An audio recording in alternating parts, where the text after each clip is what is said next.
No se asuste con lo que oiga a continuación.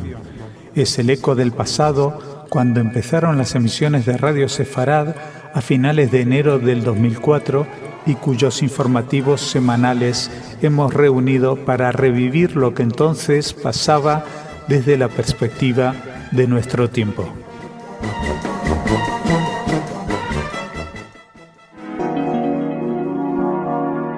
En Radio Sefarad, noticias.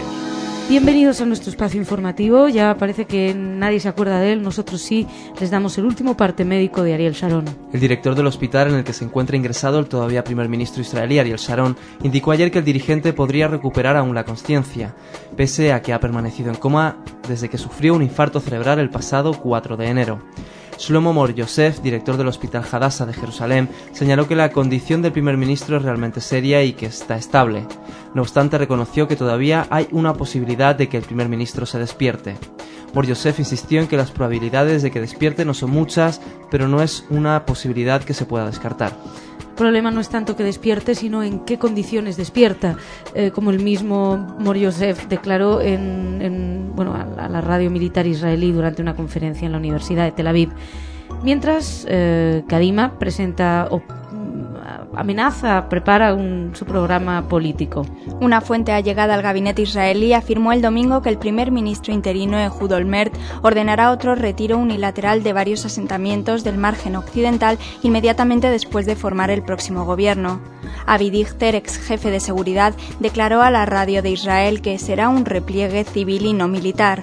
Por otra parte, en declaraciones que efectuó desde Jerusalén a la conferencia del Comité de Asuntos Públicos de Estados Unidos e Israel en Washington, Ehud Olmert dijo que no era pesimista por el futuro y que trabajará con los palestinos para desarrollar un proceso que resuelva los asuntos más importantes para ambas partes.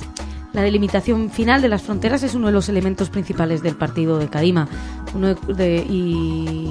Sigue al frente en las encuestas de opinión para las elecciones que, como recordarán, tendrán lugar el 28 de marzo. Por otra parte, Olmert dijo también que Israel no tomará la decisión de separarse de los palestinos de manera unilateral si ellos maduran lo suficiente, dijo, para cooperar en el proceso. Una vez más, Israel se enfrenta a la situación de no tener un interlocutor válido, ya que no reconoce a Hamás. Al negarse el grupo terrorista, a su vez, a reconocer a Israel y a desarmarse. Y esto parece que va a crear algunos problemas con la Unión Europea. En una entrevista publicada ayer por el diario austríaco Der Standard, la comisaria de Relaciones Exteriores de la Unión Europea, Benita Ferrero-Waldner, instó a Israel a pagar a los palestinos la parte que les corresponde de la recaudación tributaria. La Comisión Europea decidió la semana pasada entregar 120 millones de euros en ayuda a los palestinos. Ferrero-Waldner subrayó que el dinero es solo para el gobierno de transición, lo que significa que va dirigido al presidente Mahmoud Abbas. Ferrero-Waldner afirmó que los Estados Unidos también comparten esta postura del cuarteto, con el cuarteto que son Naciones Unidas, Unión Europea y Rusia, los otros tres componentes junto a Estados Unidos, de que se debe apoyar fuertemente al gobierno. Con respecto a la calificación de la Unión Europea de Hamás como organización terrorista, la comisaria dijo: creo que realmente tendremos que reflexionar acerca de ello a nivel internacional. Pero afirmó que también que se tiene que decir que los tres principios se tienen que cumplir, los de siempre, ya saben. Mientras, les contamos también que ayer la detonación de una bomba de fabricación casera en el campo de refugiados de Al-Bureij, en el centro de la Franja de Gaza, causó la muerte de 2 niños palestinos, los hermanos Nidal Abu Saud, de 12 años, y Alam Abu Saud, de 13 años, que murieron mientras jugaban con la bomba que guardaba en su casa su hermano mayor, miembro de los comités de resistencia popular. Por lo menos así lo indicaron las fuentes médicas y de seguridad palestina. Otra cosa, Hamás rechazó ayer los consejos del número 2 de Al-Qaeda para que continúen la lucha armada y que no reconozcan los acuerdos de paz firmados con Israel. El líder de la oficina política de Hamás, Khaled Mishal, citado ayer por la televisión Al Jazeera, expresó que su grupo tiene su propia visión sobre la resolución del conflicto palestino-israelí y que no necesita los consejos de Al-Qaeda. Veremos qué significa. Y pasamos a hablarles de antisemitismo, una vez más, desde Francia. El Ministerio del Interior francés reforzó el domingo la seguridad en los alrededores de las sinagogas de la periferia de París tras 3 nuevas agresiones antisemitas cometidas el fin de semana en Sarcelles, localidad al noroeste de la capital y uno de los centros más importantes de la comunidad judía. Tras recibir a las familias de las víctimas que fueron agredidas en el espacio de 24 horas en las calles de Sarcelles, el ministro del Interior, Nicolas Sarkozy, confirmó que se instalarán cámaras de vigilancia en el exterior de los centros religiosos y se incrementará el número de patrullas policiales. El 20% de los 58.000 habitantes de Sarcelles son de religión judía y vive principalmente en un barrio conocido como el Pequeño Jerusalén. Se trata de una localidad humilde en la que conviven personas de muchas religiones, principalmente provenientes de la inmigración africana. Dominique Strauss-Kahn, diputado de la localidad, dirigente socialista, declaró que el antisemitismo aumenta en Francia y que sería falso no querer verlo. Ya saben que hace poco decenas de miles de personas se manifestaron contra el antisemitismo tras el secuestro, tortura y asesinato de un joven comerciante judío, Ilan Halimi. La policía detuvo a los agresores de este chico de Sarcelles, de 28 años, a quien golpearon repetidamente el pasado sábado al advertir que llevaba una kipá. Los investigadores intentan descubrir si los sospechosos también fueron autores del resto de ataques cometidos el día anterior, aunque los primeros indicios apuntan a que se trata de hechos diferentes y con otros responsables. Los antisemitas no parecen que falten. Francia tiene que empezar a prevenir, no basta con echarse las manos a la cabeza una vez que llegan los muertos. Ya son demasiadas las señales de que el antisemitismo es un verdadero y grave problema. Y vamos a hablar de más problemas interreligiosos. El presidente de Israel, Moshe Katsav, condenó ayer el ataque contra la Basílica de la Anunciación en Nazaret, un lugar sagrado donde los cristianos creen que el arcángel Gabriel se le apareció a la Virgen. El viernes pasado, un israelí judío, junto a su mujer y su hija, hicieron estallar varios petardos en el lugar. En su mensaje, Katsav subrayó que su país defenderá con toda su fuerza los lugares sagrados de todas las religiones y pidió a los representantes religiosos que intervengan para que los ánimos se tranquilicen. Insistió en que lo sucedido no debe dañar las buenas relaciones entre judíos y cristianos. Después de lo sucedido, la gente furiosa rodeó la iglesia y evitó que huyeran los agresores. En los disturbios posteriores resultaron heridas al menos 8 personas y 10 policías. Sin embargo, bajo una fuerte custodia policial, la misa del domingo se realizó con toda normalidad en la Basílica de Nazaret. Anoche, el tribunal de la ciudad de Tiberíades, con jurisdicción en Nazaret, prolongó por 15 días el arresto impuesto a los agresores, que son Haim Eliyahu Abibi, su esposa Violeta, y la hija de ambos, Odelia, de 20 años. El representante del Vaticano fue a visitar a la pareja a la cárcel y estos se disculparon ante él, disculpas que fueron aceptadas. Y para compensar, vamos a hablar ahora de algo de buenas relaciones. El presidente de la República Democrática del Congo, Joseph Kabila, recibió ayer al gran rabino de la comunidad judía y emisario del movimiento mundial Lubavitch para África Central, Shlomo Bentolila.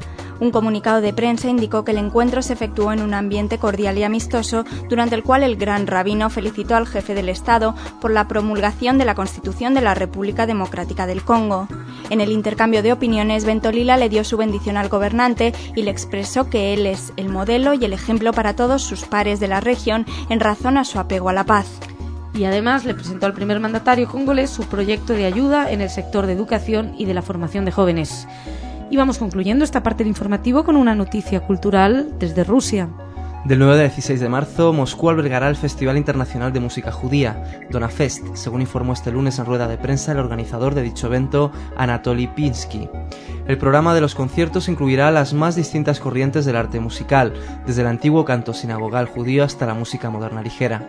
En el marco del festival tendrá lugar un seminario de enseñanza musical en el que se impartirán másteres de técnica vocal para estudiantes de Rusia, Moldavia, Ucrania y Lituania.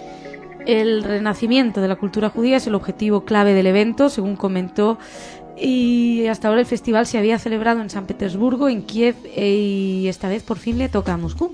Se espera que asistan unos 70 músicos de Rusia, países de las comunidades y el Báltico, Inglaterra, Alemania, Estados Unidos y Canadá.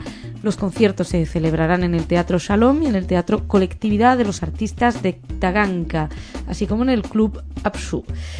pues un placer que nos lleguen desde Rusia noticias así. Y dejamos aquí esta parte del informativo y nos vamos al rincón de Igit, que nos trae alguna noticia, judaísmo internacional. Buenas, Igit. Hola, buenas. ¿Cómo estás? Muy bien. Hablaremos hoy de Kinky Friedman. Kinky Friedman, ¿quién es? Un candidato único en las elecciones para gobernador del estado norteamericano de Texas. ¿Solo se presenta él? Sí.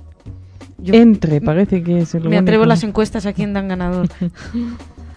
Entre los elementos materiales de su campaña se incluye una figura de 13 pulgadas para colocar en parachoques de coche. De los particularmente singular de esta figura es que habla y dice: mi gobernador es un vaquero judío. Bueno. El candidato, un cantante de 61 años, es autor de una canción country que habla del holocausto, titulada Ride Em Jew Boy, cabalga chico judío, y además dice que colocará una mezuzá en la puerta del palacio del gobernador, diciendo: seguro que lo haré. ¿Por qué no? Cuando es preguntado en su rancho tejano donde vive con sus 5 perros y los que llaman sus friendmans y un gato, y añade: pienso incluso llevar ahí un rabino para que me ayude. Friedman prensó su candidatura para el puesto de gobernador de Texas con el slogan Why the hell not? ¿Por qué no? Para echar del cargo el actual gobernador, el republicano Rick Perry.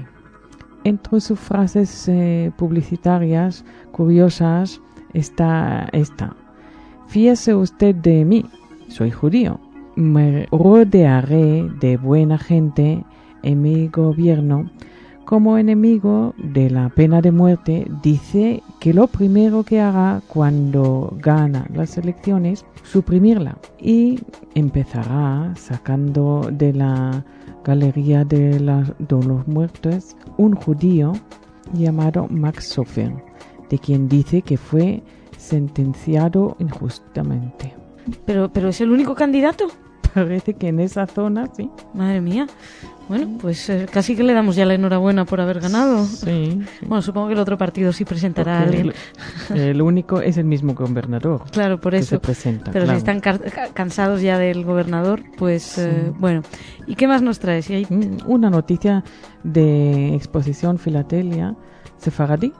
El jueves 2 de marzo a las 7:30 en la sala de exposiciones del Instituto Cervantes de Tel Aviv tuvo lugar una exposición de filatelia sefaradí que reproduce sellos postales vinculados al pasado de los judíos sefaradíes en todo el mundo.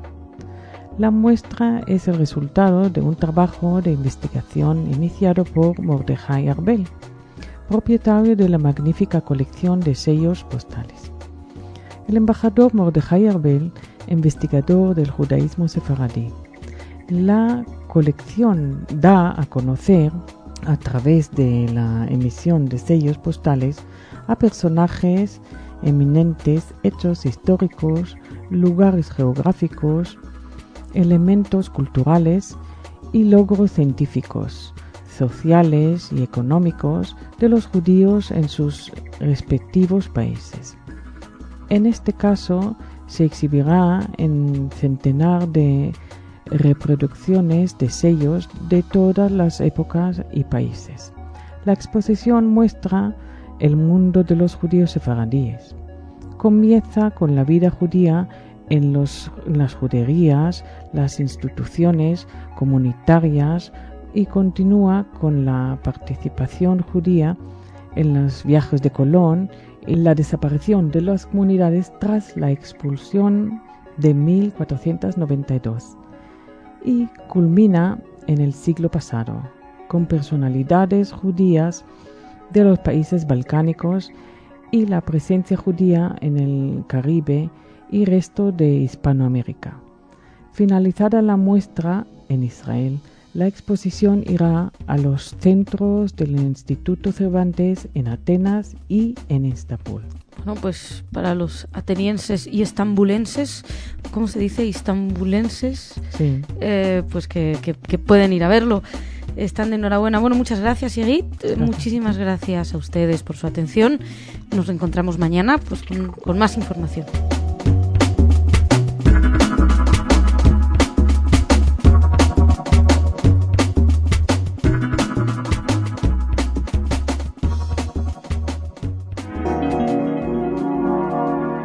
En Radio Sefarad, noticias.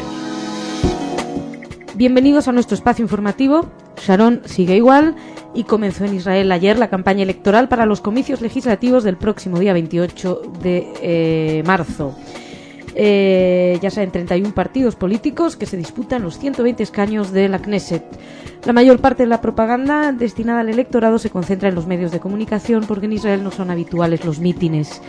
Desde la prensa, la radio pública, pasando por 3 canales de televisión, 1 público, 2 privados. De momento las encuestas siguen dándole mayoría a Kadima, pero aún hay un 18% de indecisos. Y tras este repaso a las elecciones vamos a hablar de lo que está sucediendo en el país.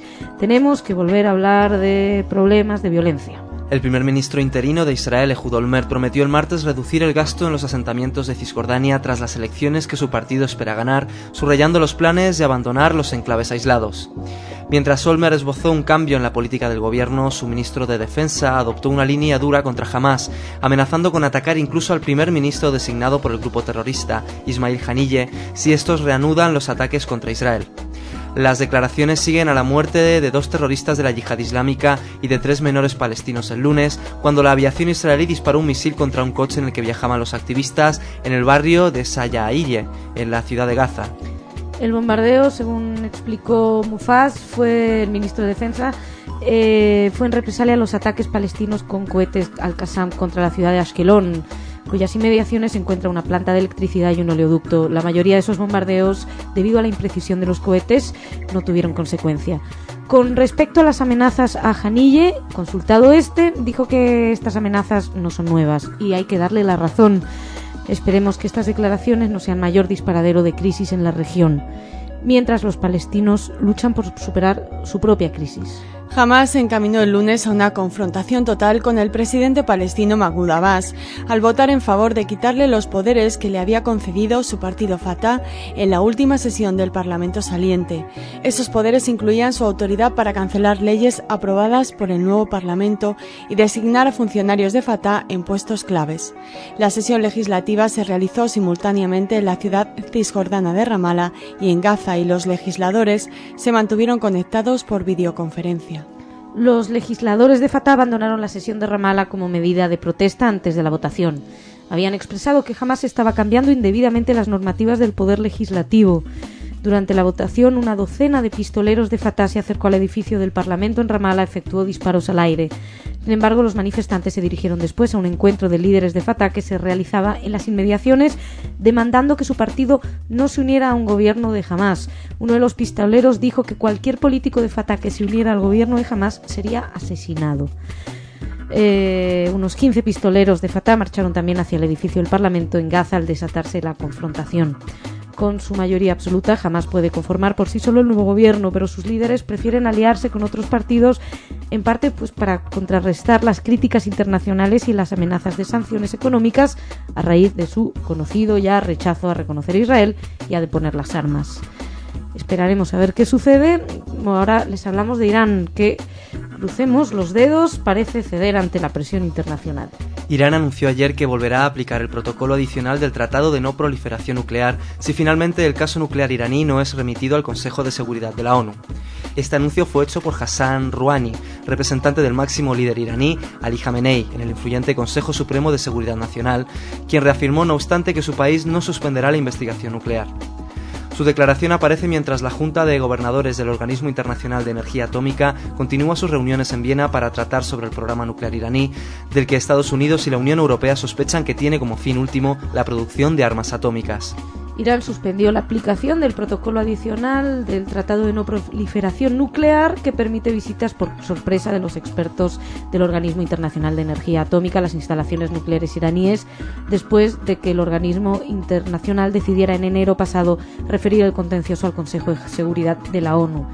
Rouhani volvió a defender el derecho de la República Islámica a poseer tecnología nuclear para fines pacíficos e insistió en que Irán ha pagado un precio muy caro para realizar investigaciones nucleares, por lo que no pueden en estos momentos renunciar a ello. Bueno, si es pacífico, bueno, da igual, ya se verá qué pasa porque esta discusión lleva mucho tiempo. Esto sí que es un paso adelante y ojalá sea el primero para traer un poco de calma y de sentido común a esta situación. Pasamos a hablarles ahora de solidaridad y de la lucha contra la gripe aviar. Las autoridades de Israel han enviado en las últimas horas a Nigeria un cargamento con ayuda humanitaria para contribuir en la lucha contra la propagación de la gripe aviar en ese país. El Ministerio Israelí de Exteriores informó en un comunicado remitido a los medios de prensa que el cargamento de medicamentos y equipos descontaminantes llegaron anoche a Abuya, capital nigeriana. El envío de ese material se produce a raíz del llamamiento que hicieron en ese sentido las autoridades del país africano y varias organizaciones internacionales, tras el posible brote de gripe aviar detectado en Nigeria, hasta ahora solo en aves. Según un comunicado, el embajador israelí en Nigeria, Noam Katz, recibió la semana pasada una petición de las autoridades nigerianas para contribuir a los esfuerzos internacionales mediante el envío de medicamentos y personal especificado en la contención de epidemias. Y ahora vamos a hablar de un personaje polémico, sin duda, pero que es hoy premiado en la República Dominicana.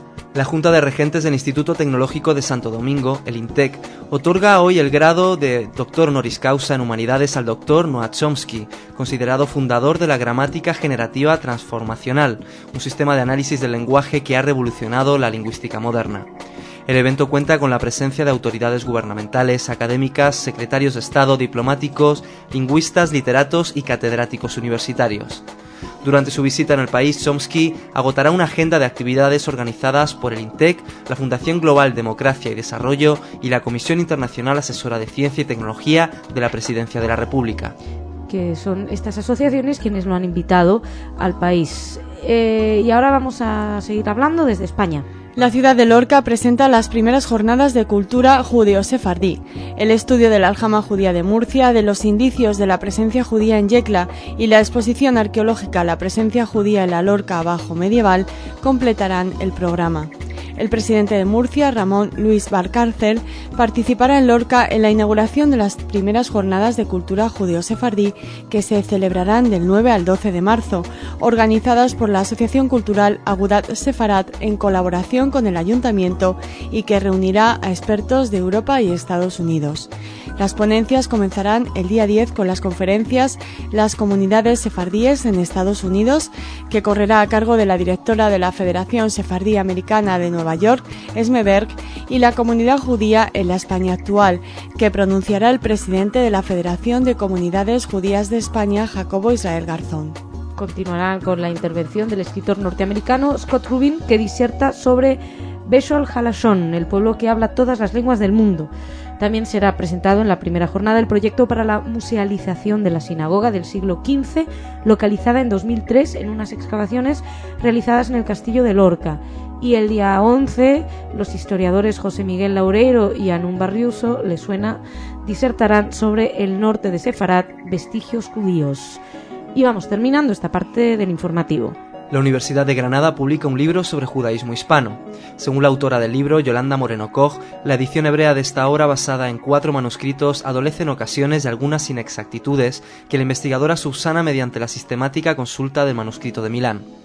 El libro El judaísmo hispano, que publica la editorial Universidad de Granada en su colección Textos en lengua hebrea, que coordina la profesora María José Cano Pérez, recoge las narraciones de Kapsali, que, a decir de la autora de la publicación, no pueden considerarse como crónica histórica, sino que más bien es el resultado literario con finalidad didáctica de un judío instruido que, perteneciendo al ámbito de la cultura mediterránea, desea reflejar parte de la historia del pueblo judío durante su milenaria diáspora. Y según los datos de los que se dispone, Eliyahu Kapsali debió nacer entre 1483 y 1490. Un apellido que, según dicen, es originario de una localidad del mismo nombre en la isla de Jerigo, desde donde los antepasados de Eliyahu parten para establecerse en la isla llamada antiguamente Candia, hoy Creta. Aunque esto seguro que quien nos lo podría decir mejor es nuestro experto en genealogía en Radio Sefarad. Sí, según Yolanda Moreno, la finalidad del libro no es pues erudita, sino didáctica y apologética, fruto de un escritor renacentista y destinada a unas comunidades que necesitaban consuelo en su aún reciente exilio de Sefarad y Portugal, pero también precisaban escuchar narraciones en las que la tradición agádica y constantes referencias al texto bíblico fortalecieran su personalidad de pueblo elegido. Y pasamos ahora a nuestra segunda etapa informativa, que es con Irit Green, que nos trae siempre... Hola Irit, que siempre nos traes alguna noticia acerca de judaísmo internacional. ¿Hoy qué nos traes? Hoy tenemos dos noticias. Una de las Naciones Unidas, que ha iniciado una investigación para aclarar los incidentes antisemitas en los servicios de seguridad de esa misma institución, tal como se deduce de una carta enviada a todos los miembros de ese servicio. La carta ha sido conocida por la agencia de noticias de Associated Press. Entre otras cosas, se censura castiga la iniciativa de cierto miembro de un guardia de seguridad que dibujó varios svásticas. Este mismo guardia saludó a la usanza nazi a un colega israelí. En un incidente distinto al comentado, una mujer israelí empleada por los servicios de seguridad de Naciones Unidas declaró haber sido asaltada mientras trabajaba en Viena, sin que se especificaba la naturaleza del asalto. La carta enviada a los implicados en este acto antisemitas va firmada por Diana Ruscheler, que la oficina del jefe de seguridad de Naciones Unidas, David Venes, según dijo que el Departamento de Seguridad y la Oficina de Recursos Humanos encargados de aclarar los hechos. Daniel Carmón, de la oficina del embajador de Israel ante las Naciones Unidas, dijo el pasado mes de febrero, al ser preguntado acerca del incidente de los esvásticas, y del saludo nazi, que tales signos de odio de terrorismo del pasado no pueden permitirse a estas alturas de 2006. Y añadió que estos incidentes son muy poca cosa si se les compara con la gran lista de agravios antisemitas llevados a cabo en el seno de las Naciones Unidas. Bueno, pues las Naciones Unidas tiene que revisar desde luego lo que tiene dentro, porque guardas de seguridad haciendo saludos hitlerianos y con esvásticas, a mí no me da muy buena... Pero bueno, no dudo que lo harán. ¿Qué más traes? Bueno, una noticia que me parece que está muy adecuada en vista de que estamos celebrando hoy el Día Nacional de la Mujer Trabajadora. Bueno. El papel de la mujer en el judaísmo fue siempre importante. Ya en tiempos bíblicos vemos cómo Sará maneja las relaciones de familia y es quien decide al final que Abraham tenga un hijo con la esclava. Luego decide echar a ella y al hijo para poner a Isaac en primera línea, primer plano. Rebeca, la mujer de Isaac, también es quien escoge el heredero. Hasta la mujer de Moisés toma la iniciativa y hace la circuncisión debido a que el padre está demasiado ocupado con el pueblo. Y Débora mandó en el pueblo de Israel en una época muy dura y consigue su salvación. En la diáspora, la mujer llevaba la casa y la observancia de la religión y conservaba la kashrut. Al volver a Israel, el pueblo, al principio del siglo XX, teníamos líderes como Golda Meir, que parecía la madre de todo el país.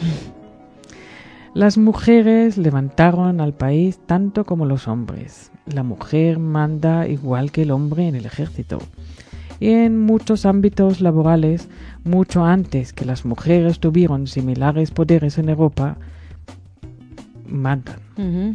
Dice la Biblia, ¿quién encontrará la mujer fuerte? Pues bien, para encontrarla hay que darse una vuelta por Eretz Israel. Bueno, pues Irit, feliz Día de la Mujer Trabajadora. Feliz día, sí. Muchísimas gracias. Gracias a ti. Y para ustedes también, para todas las mujeres que nos escuchan, feliz Día de la Mujer. Y nada, y nos volvemos a encontrar mañana con más información. Muchas gracias por su atención.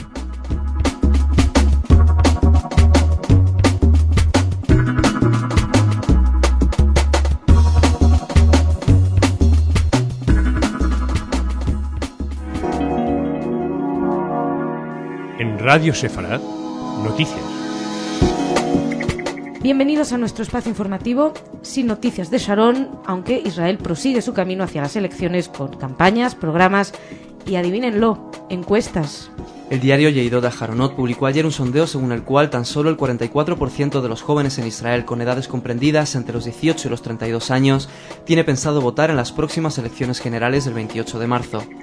Por otra parte, el líder del Partido Laborista, Amir Peretz, prometió ayer desmantelar todos los asentamientos ilegales de Cisjordania si es elegido primer ministro en las elecciones generales.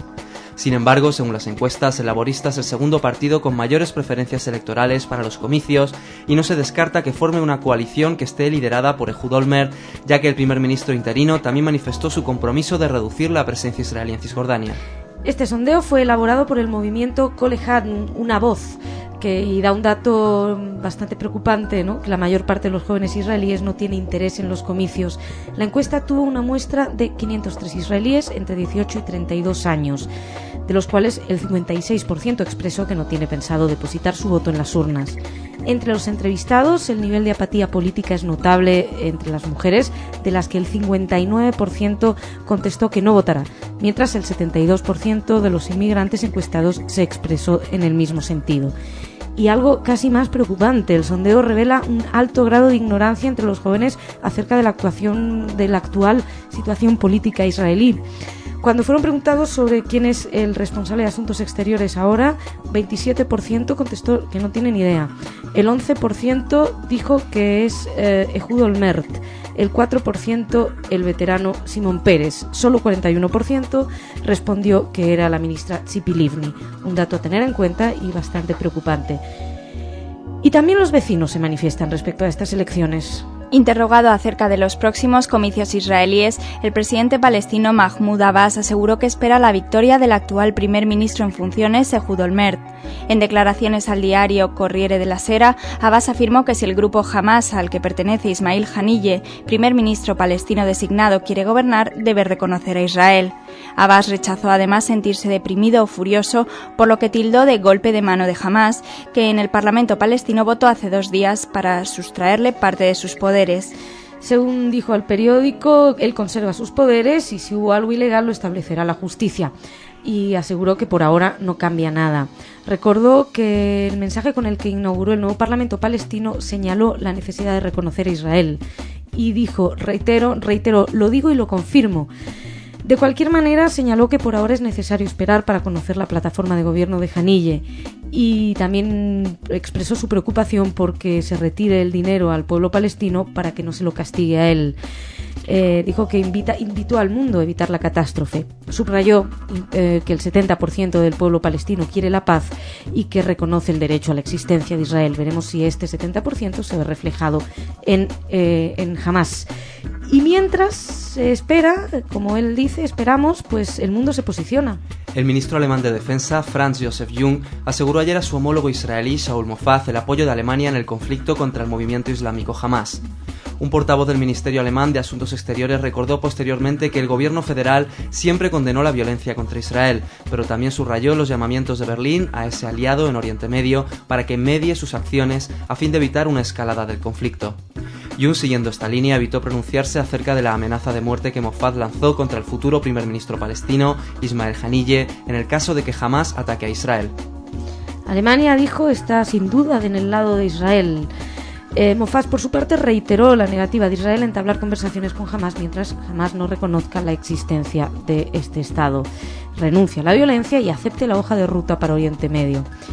Y como no solo de este conflicto vive la zona, vamos a hablar ahora de Irán. La radio pública israelí informó de que la ministra de Exteriores israelí, Tzipi Livni, conversó ayer con su homólogo británico y francés para agradecerles la postura intransigente de sus estados en relación con las ambiciones nucleares de Irán. Livni habló con el británico Jacques Straw y el francés Philippe Douste-Blazy para encomiarles por sus reacciones ante el intento por parte de Irán de continuar con la investigación y desarrollo nuclear. Según la emisora, ambos informaron a Livni de que se trata de un asunto de principios y que sus países no tienen previsto hacer concesiones sobre él. El pasado lunes, durante una rueda de prensa que ofreció en Riad, Jacques Chirac, el presidente francés, pidió a Irán que cumpla con la voluntad de la comunidad internacional en lo referido a sus actividades nucleares. Chirac recordó que Francia, el Reino Unido y Alemania han hecho intensos esfuerzos para prevenir que Irán produzca armas nucleares. Por su parte, Ahmadinejad, presidente iraní, insistió ayer en que su país seguirá adelante con sus actividades para fines pacíficos, pese a las presiones internacionales. Y para seguir fieles a su política de despiste, Irán manifestó también ayer en Viena que la puerta de las negociaciones sigue abierta para solucionar el contencioso. El embajador iraní ante el Organismo Internacional de Energía Atómica, Ali Akshar Soltanei, ha acusado a los belicistas en Washington de tener solo en cuenta las especulaciones y no los hechos. Y dejamos de conflictos por hoy, pasamos a buenas relaciones interconfesionales. El carmelita y profesor de la Facultad de Teología de Comillas, Fernando Millán Romeral, pronunció una conferencia en la Asociación Amistad Judeocristiana de Valencia sobre los desafíos que plantea el pensamiento judío a la idea cristiana del perdón. Esta asociación privada de derecho canónico tiene entre sus fines profundizar entre las raíces bíblicas del cristianismo, así como promover el conocimiento mutuo entre ambas religiones y la amistad con el pueblo judío, según la línea marcada por el documento conciliar Nostra Aetate. El profesor Millán, que ha escrito y hablado frecuentemente sobre este tema, explicó en una entrevista a Veritas que el judaísmo moderno ha conservado algunos rasgos esenciales del perdón que los cristianos habrían podido descuidar. Habrían podido descuidar a su pesar, dijo, y que concretamente se refirió a la crisis de los confesionarios. Explicó que el sentido de conversión y la vuelta que el perdón tiene para los judíos podría ayudar a los cristianos a superar la tentación de banalizar el sentido del sacramento de la reconciliación. Y seguimos hablando de buenas relaciones. Rusia parece que se esfuerza. El ministro ruso de Exteriores, Sergei Lavrov, y el director ejecutivo del Comité Judío-Americano, David Harris, destacaron ayer la necesidad de promover el diálogo interconfesional y combatir las manifestaciones de la intolerancia religiosa. Un comunicado emitido por el Departamento Diplomático ruso aclaró que Lavrov sostuvo un encuentro con los representantes del Comité Judío en Nueva York en el marco de su visita oficial a Estados Unidos.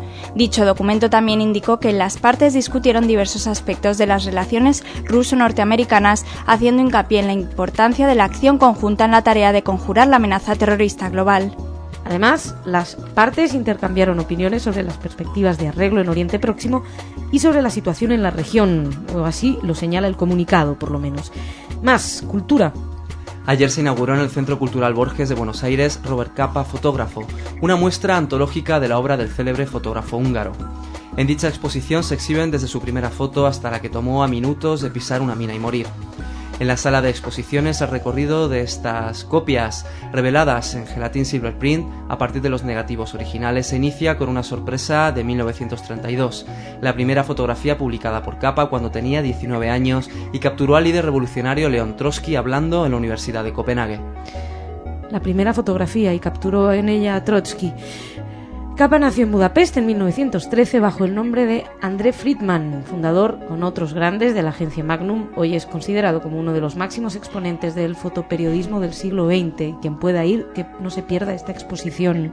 Y entramos ahora en el rincón de Igrit. Hola Igrit. Hola. ¿Cómo estás? Bien, bien. Bueno, cuéntanos, ¿hoy de qué nos hablas? No, las noticias no son tan buenas porque van a derrumbar una sinagoga y eso no me gusta. ¿Dónde derrumban sinagogas? A pesar de los ruegos de organizaciones judías de todo el mundo, en Tayikistán ha comenzado el demoler la única sinagoga existente en ese país. La mikvé y otros servicios del centro religioso citado ya se han destruido. Vaya. Y se teme que para el mes de junio próximo ya quede nada de pie ahí. Y todo para que dicen que necesitan hacer un nuevo palacio. El Congreso Judío Mundial ha enviado una carta a UNESCO en un último esfuerzo para parar la destrucción de la sinagoga aduciendo que semejante acción pondrá fin a esta vida judía que en aquel país, que supondrá un duro golpe a la tradición, y es una pena que se pierde eso en esa zona. La religión está basada en esta religión que respeta a otras religiones, deben convivir con otras religiones. Y por parte de la UNESCO se ha pedido al gobierno de Tayikistán que paga los trabajos de demolición, pero la sinagoga no quedó ahí y estaban empezando a derrumbarla. Y se ha decidido por los intereses culturales, dijeron en Jerusalén, el Jerusalén pues comentó que volverá a pedir otra vez las autoridades de Tayikistán, que a lo mejor escribiendo otra carta pidiendo otra vez una cosa oficial como un periódico, a lo mejor las agencias de las Naciones Unidas también harán un esfuerzo y tratarán de parar este proceso. Pero por parte del gobierno de Tayikistán no había ninguna respuesta. La sinagoga, que sirve unos 200 judíos, casi la mitad de toda la población judía de la zona, está ubicada en la capital, en Dushenba, y es un edificio de más de 100 años de antigüedad. La ciudad ha ofrecido a la comunidad judía otro lugar donde empezar su centro religioso, pero sin dar compensación ninguna, es decir, sin pagar nada ni por el edificio ni por el solar. La comunidad judía de Diáspora es pequeña y su población anciana. Además son muy pobres, por lo que carecen de recursos para afrontar tan cantidad de gastos, y según han dicho a la agencia judía los responsables de aquella comunidad. La sinagoga no es solo casa de oración, sino que sirve de centro de reunión y encuentro para sus miembros. Tan grave se les presentará el problema que muchos ahí aseguran que con la destrucción de su sinagoga se destruirá también su modo de vida judía. Bueno, pues supongo que hay que darse prisa, ¿no? Para que estas cartas y estas quejas lleguen a tiempo. En fin. Bueno, pues muchas gracias, Sigrid. Gracias a ti. Por tus noticias. Y muchas gracias a ustedes. Nos encontramos mañana con más información.